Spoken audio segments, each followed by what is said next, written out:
Good morning and welcome to the second lecture for Engineering 17, Introduction to Circuit Analysis. We are going to do a mini lecture today. The reason it's mini lecture because it's to some extent it's going to connect to your electricity and magnetism, your physics course. That is the prerequisite or co-requisite for this class. We need to do a little bit of ramp up in terms of before we can put a circuit together. So I'm hoping the next mini lecture will move a little bit closer to putting some basic circuits together, okay, so that we can start doing some analysis. At this point, we just don't have enough, all right? So we're going to do some ramp up, define some terms. Today, we're going to talk about conventions as well. We're going to define, so let me share the PowerPoint. Not this.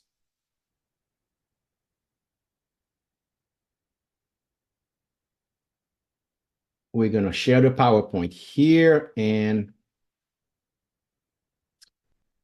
so this is what's on our plate for the mini lecture. We look at defining basic concept. What is current? What is voltage?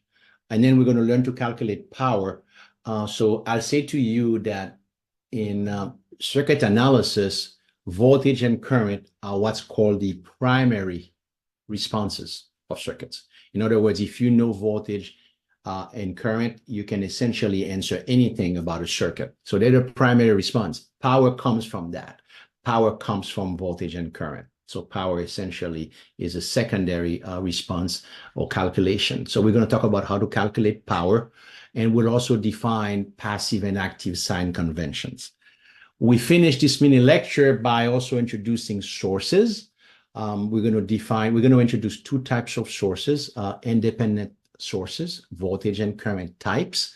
And then we'll talk about dependent sources. The dependent sources always provide a little challenge to students because they can kind of visualize the independent source. It's harder to visualize a dependent source, largely because they don't exist in real life. They are models for electronic devices. So that's where we are.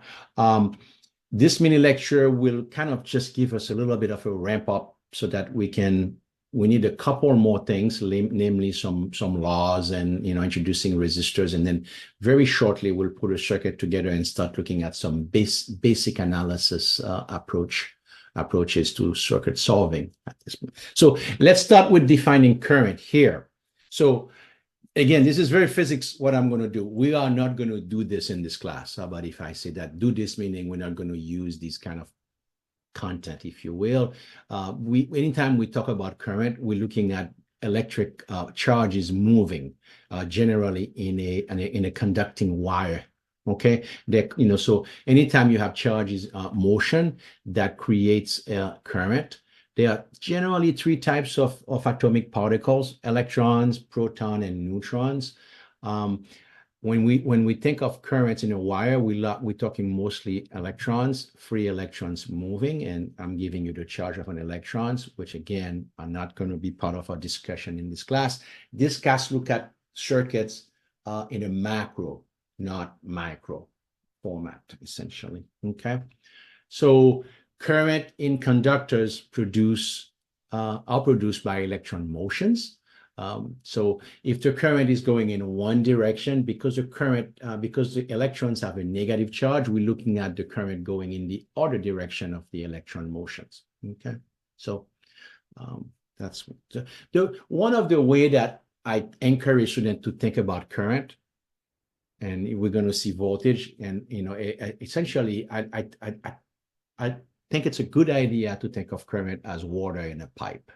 Okay, the flow of water in a pipe is very analogous to current, how much water in a pipe. So when we think about current, the size of the pipe matter, and that's going to determine the resistance to water flow and things of that sort. I'll bring that analogy back again. Okay, so current opposite to electron flow because the electron charge is negative.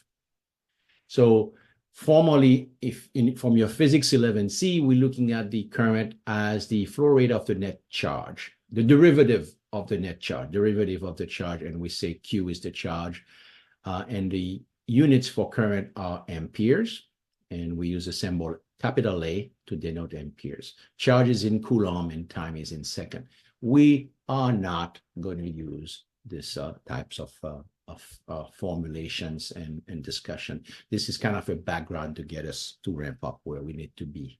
Okay, so if we know the charge, if we know the current, we can calculate how much charge is going to some intersection of a wire, essentially. Okay, so if we know the current, we can also calculate the net charge between two time period by doing the antiderivative, which is the integral between some two time period. Again, something that just for background sake, that's what we would do. All right. So I made the analogy. I talk about current being like water flowing in a pipe. So the first question I would ask you, what makes water flow in a pipe? If you think about your home, what makes water flow? And give it some thought for a second here. What makes water flow? Okay. So some of you might think of two things. One way to get water flow is if you essentially elevate some water source, like a drum. If you put water in some kind of container and you raise it, so water flows down because of gravity. Okay, that's one thing you might think. So water will flow because of gravity. The other thing that makes water flow is a pump. A pump essentially is forcing the water to flow. But ultimately, you need some energy to make the water flow.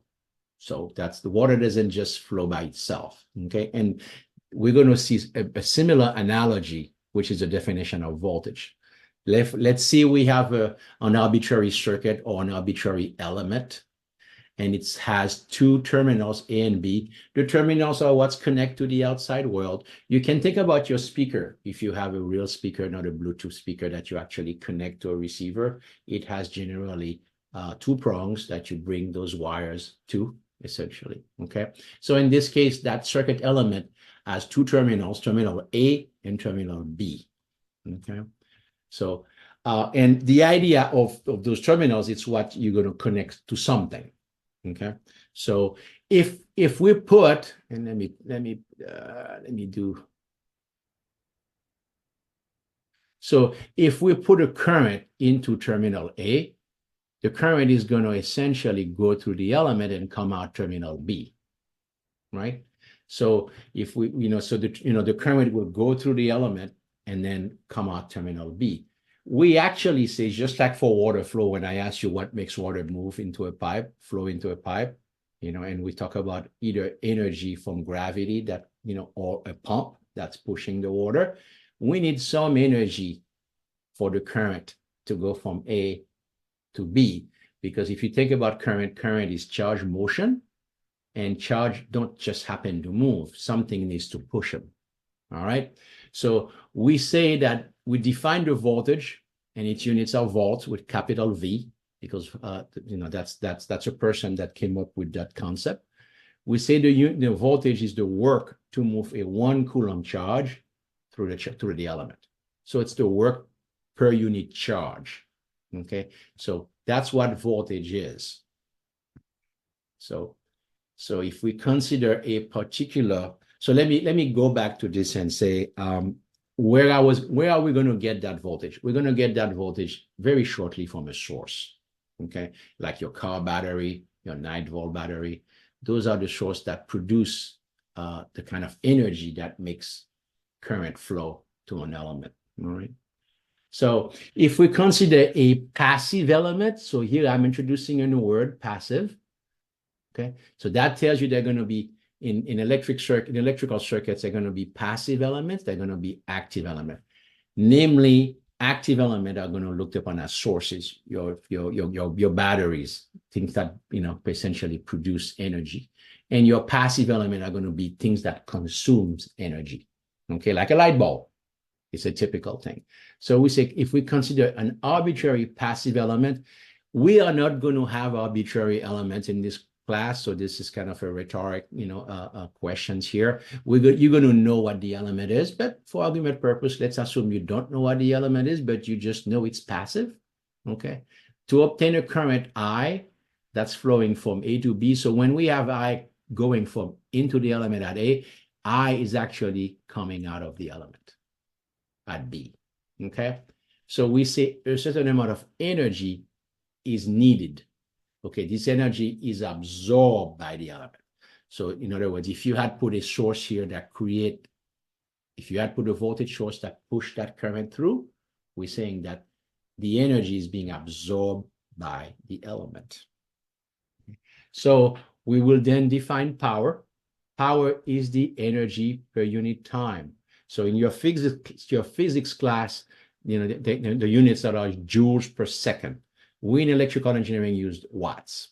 Okay, watts is the standard. That's your 60 watts for your light bulb. So we say power is voltage times current. Okay, so this is a general formula that will hold through pretty much the entire class. Okay, power is voltage times current. For a passive element, voltage times current, when the current is entering the way it's entering at the positive terminal of the current. So we're going to talk about sign convention. When we talk about sign convention, is the relationship between the direction of the current and the polarities of the voltage. Okay, so here we've defined current. Then we talk about voltage is actually the energy that moves the current through the element, the energy that's needed, that's the voltage. And then power is essentially the product of voltage times the current. So there's the three terms that really we're going to be calculating the entire semester for in electric circuits. Okay. Sign convention. So this is going to be a little bit, will take you a little time to consume this, okay, because it's not something perhaps you think about here. In order for me to talk about sign convention, let me start saying, for example, have you ever done any kind of jump cable, a charge with a battery for your car? Your car battery is dead and you bring another car with a battery to do a jump, to jump it. You will know if you did this that you have to connect the cable in a particular way. Otherwise, it's going to spark if you do that. Okay. So batteries have polarities. Often in a car battery, it's denoted by the red and the black. Sometimes it has a plus and minus. So when you have your car battery, for example, the 12 volt that exists in your car battery is a 12 volt between the plus, or where the red is, and the minus. So there is a voltage that it produces. So we just talked about voltage being energy. That means the car battery is able to deliver energy to an external circuit. Okay. So the concept of voltage, I'm going there to say you cannot have voltage without plus and minus. So you should never have a voltage value.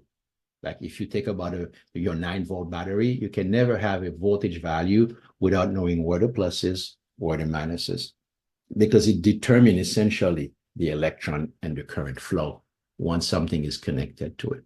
So every voltage definition needs to be with a plus minus. That's kind of a fundamental things that I should never see. So I'm hoping you get that. All right. So here with this particular element, we're saying that terminal A is V volt, V is some value, V volt higher than terminal B. Just like I say, when you have your car battery, it is 12 volt.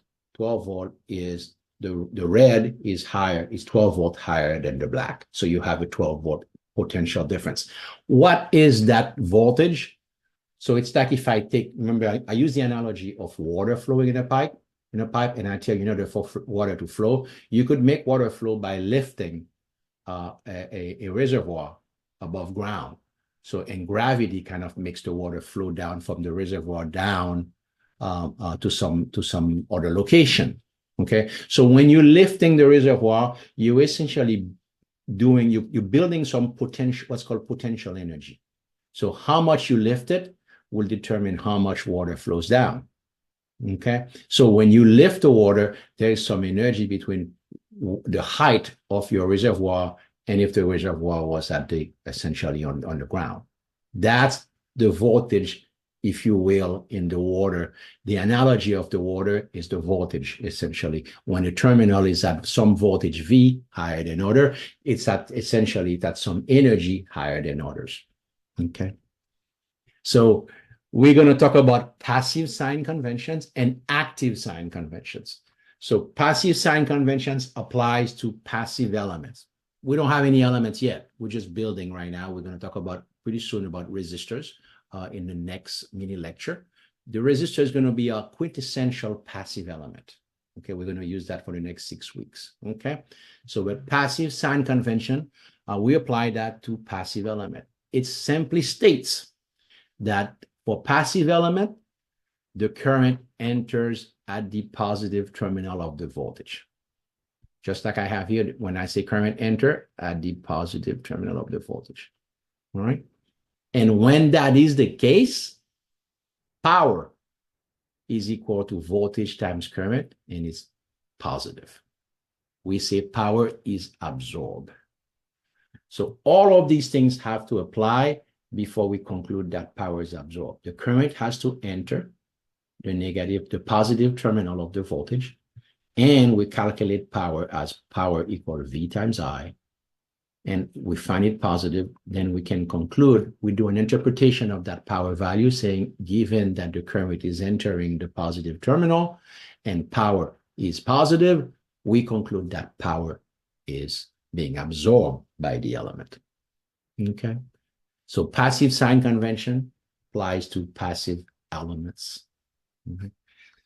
So let's look at, again, we're going to talk about, I think we'll look at some examples here. For active elements, and we haven't seen sources yet, but you can kind of give the hint where I'm going when I say active element. We're going to talk about batteries and so forth. For active elements, namely sources, the current enter the negative terminal. So I'll say to you that if you look online, there are instructors that essentially use only one sign convention for both, for passive and active elements. We use a different one. We use one for passive elements and one for active element in this course, okay? And the way we proceed with the problem will follow that. So you're going to need to adopt the two different sign convention when we're dealing with passive or active elements, okay? So again, in general, you're going to know what we have, what element you have. It's not going to be something you have to guess, even though we're going to do some example very shortly that you have to guess. So for active sources, okay, one of the things about sources, for active element sources, power can either be positive. We say when it's positive, the power is being generated, it's being produced, or power can actually be positive. You can have a source actually that acts like a load. Okay, power can be negative, and we say when that case, power is being absorbed. All right. So again, if you have a source and we apply the active sign convention, i.e. the current is entering the negative terminal, and then you calculate power, having found voltage and current, and you find that the power is positive, we say the source is delivering power, is generating power, is producing power. So that's an interpretation of your calculation. And if the power is negative, we say the source is acting like a load, it's absorbing power, it's dissipating power. Sources can do both. Okay, passive element cannot, but sources can do both. So one of the things you might want to think about as I'm going to this, you might say, well, how do I know where the current? You're going to get a circuit often without voltage or current.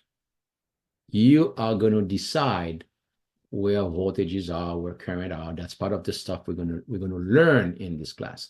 So that's why conventions are important, because once you put voltages on element or current through elements, you're going to have to follow specific conventions so that the results come out correctly.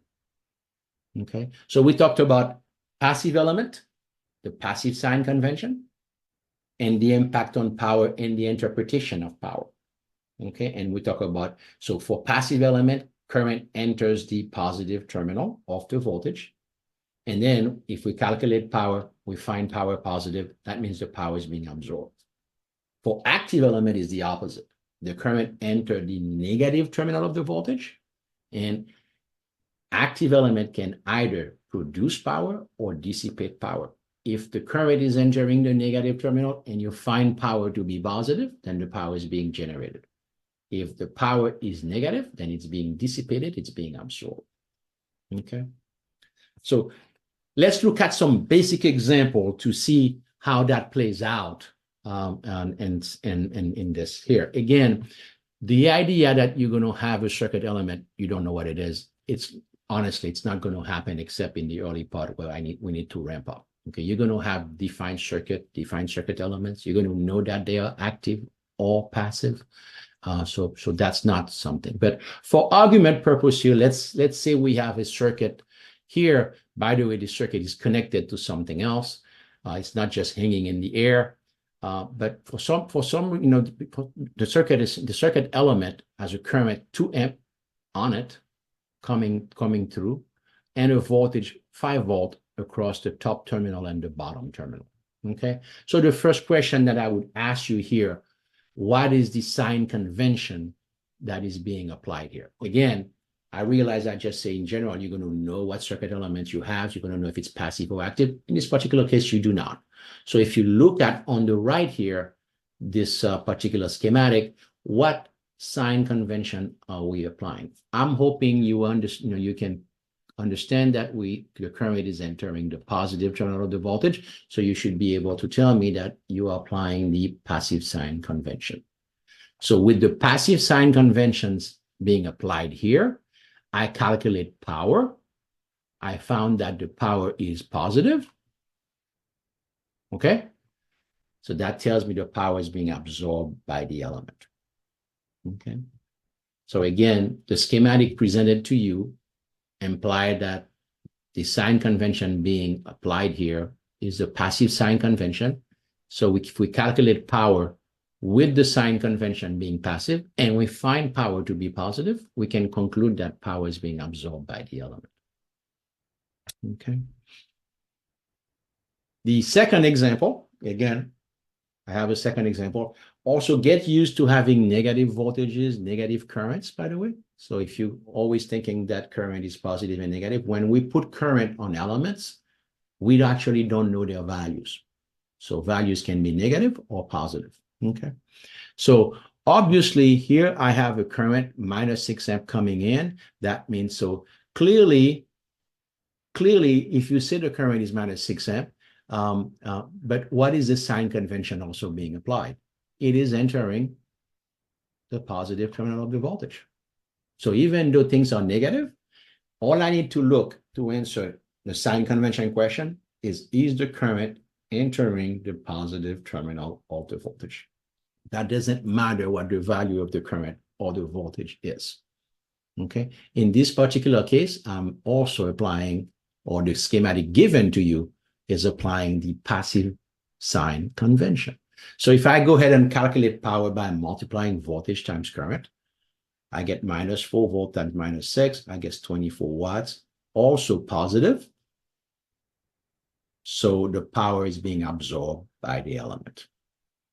So again, the sign convention has nothing to do with the value of the voltage and the current. It only has to do with is the current entering the positive terminal of the voltage. That's all you need to check to answer the question, whether you're applying the passive sign convention or not.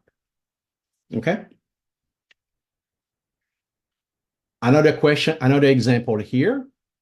Again, I'll ask that same question. What sign convention are we applying here on the right? I'm hoping you will be able to tell me I'm applying the passive sign convention because the current is entering the positive terminal. So if I go ahead and calculate power, I find it voltage times current, I find a negative value. Okay. So clearly this must be an active element. So because we find a negative power applying the passive sign convention, then the power is being delivered, is being generated. Incidentally, if you have minus 4 amp, then 4 amp is coming out. You could actually look at it that way. 4 amp is the current coming out here. Okay. So that means 4 amp is coming in this way. How's that? 4 amp is coming in this way, which comes out this way. So it makes sense.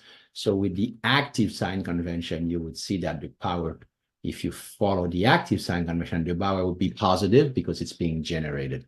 But for the passive sign convention, you get a negative power. So you have to make the interpretation is important, and that implies consistency in the way that you are applying the sign convention to a given circuit. I hope that makes sense. Yeah, we will keep reminding and on this. Okay. Again, in reality, you're going to know the circuit element you have. You're not going to guess. So this is kind of just to give you a feel for the sign convention and how the sign convention impacts the power calculation and the interpretation of that power. Okay, whether it's being generated or being absorbed or dissipated. Okay. So let's talk about sources, because obviously we need sources. Without sources, we can't generate anything. So we're going to talk about two types of sources. We're going to talk about independent sources and dependent sources. The first one I want to bring up here is the independent voltage source. Okay. And the best example I can give you of your independent voltage source is your car battery. Okay. What essentially the car battery does, it allows you to maintain 12 volt across whatever you connect to it. It is an ideal model. Okay. If you actually measure it, you might find it's like 1.9 something. You might find it's not quite 12. Okay. In the ideal case there, we say it maintains 12 volt across the terminals, the red and the black. All right. So ideally, a voltage source keeps a set voltage across its two terminals, the terminal on the plus and the terminal on the negative. We're going to use this particular symbol for voltage sources. Okay. The plus and minus determine the polarity of that voltage source. So here, the plus would be here, the negative would be here, and across here, there would be Vs.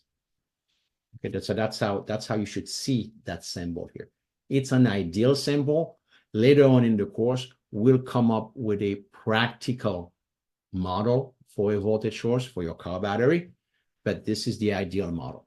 It says essentially, regardless of what you connect to it, it'll give you that voltage Vs, which could be 12 volt, or for that matter, the 9 volt battery that most of us are familiar with. Okay, so that's the independent voltage source, and you will notice here that I'm basically applying the active sign convention because it's a source. Okay, that's the independent voltage source. You will see in some textbook and in some also technical journals, you will see another symbols for it. Okay, this is the symbol that we will use almost always, but the bottom here is also used for only DC. DC meaning direct current, meaning constant sources, no variation in time, constant in time. All right. So whereas the top is used for any source. So the bottom is used there, and where the longer bar is where the positive is, and the shorter bar is where the negative is. Okay. So you'll see those, but that's only used for DC sources. Most of the time, we will be using the top symbol in our circuit analysis here. Okay. So these are independent. This is the model for the independent voltage source. What you think of the independent voltage source is that it maintains a particular voltage, like 12 volt, across its terminal. And you also know where the plus is and the negative is. So the 9 volt battery has the same thing. That bigger one is where the plus, the smaller one is where the negative is. Okay, so you know where the plus and minus is in the voltage source. That's an independent voltage source for you. The other source, the other independent source, is the ideal independent current source. Okay, so if a voltage source maintains a set voltage across its terminal, a current source, which we denote by that symbol, you can see the arrow, injects a current IS in a circuit when it's connected to it. Okay, so the current source produces a current, the voltage source produces a voltage across the terminal. Okay, so current source maintain a set current, whereas the voltage source maintain a set voltage. Okay, so the current source, when you have a current source, you must have an arrow because that determines the direction of that current. So that current IS is being injected into a circuit once a circuit is connected to it, obviously. Okay, so we use that symbol for all circuit, both DC and AC sources. Okay. Again, later on, we'll talk about what's the practical model for a current source, and we'll talk about our current source and voltage source, one and the same. We'll have that discussion later in the course. So these are a little bit harder to explain to a lower division student. These are dependent voltage and current sources, okay? So I'll start by being honest and say they don't exist in real life. So you can go buy them. That's the first thing. However, they are used to model electronic devices. I don't need to tell you how important electronic devices are in our world. Okay, so dependent sources are used to model electronic devices. So in that makes them really, really practical because we are basically surrounded with electronics. Okay, so diodes, transistors, and other electronic devices, we use these dependent sources to model them. So what dependent sources, first of all, I'm going to always ask you, is it a voltage or a current source? You need to look at what's inside. So what determines the dependent source in terms of the symbol is the diamond shape. Okay, that's the diamond shape here that determines whether it's a dependent source. The fact that it has a plus and minus inside of the symbol tells you it's a voltage source. All right, as opposed to a current source because this one at the bottom has an arrow. All right, so a dependent source produces an output that can depend on anything else. So that VS can depend on another voltage in the circuit, or can depend on the current, or a combination thereof. So we're going to need to work on that. That's not going to come seamlessly to you. All right. Most of you are going to want to do some unit analysis, which doesn't work here. Okay. So what I want you to think about in this particular slide, when you see a diamond, you think this is a dependent source. Look inside the symbol. Is there a plus or minus, or is there an arrow? If there is a plus or minus, you should tell yourself it's a voltage source. If there is an arrow, it's a current source. And then you're looking at what does it depend on. Okay. So for example, here,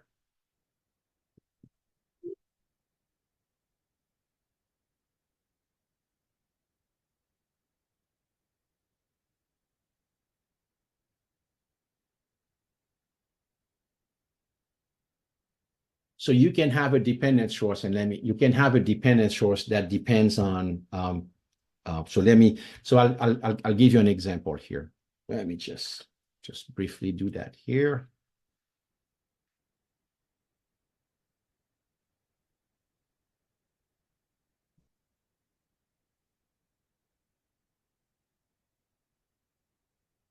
Just give me a second. I'm powering my.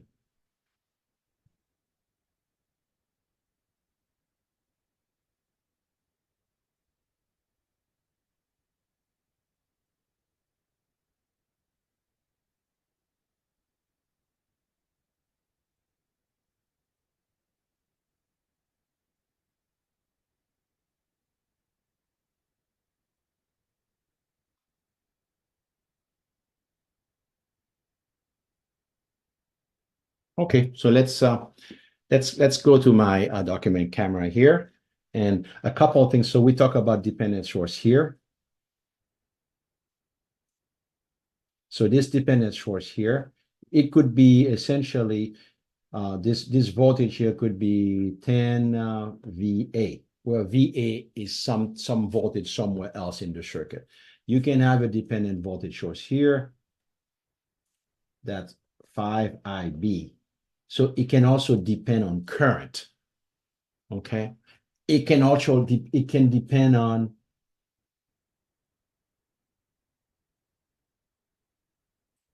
it can depend on 2IA plus 5V1. It can depend on combination of things. So all of those things, all of those are voltage sources. Again, once you see the plus and minus, you should conclude it's a voltage source. And the diamond shape of the symbol tells you it's a dependent source, meaning it depends on something else. Of course, these elements are connected in a circuit. Again, we're going to see that as example as we do. Same thing for current source. If we have a current source like this, that current source could be 2 I1, where I1 is some current somewhere else. You could have a current source 10 VA. You could have any variety of that. That's a current source by virtue of the arrow. That dependence, don't try to do a unit analysis because you don't know the unit of 10. Obviously, if it's a current source, 10 must have the appropriate unit. Okay. Keep in mind that these are models for electronic devices. That's what we use them. Okay. So we're going to pick up in the next mini lecture. Okay. We're going to pick up, we're going to introduce resistors, and we're going to eventually have enough to start putting some basic circuits together, looking at resistors, Ohm's law. Eventually, we're going to inch our way to the first limited circuit analysis tools, what's called current and voltage divisions.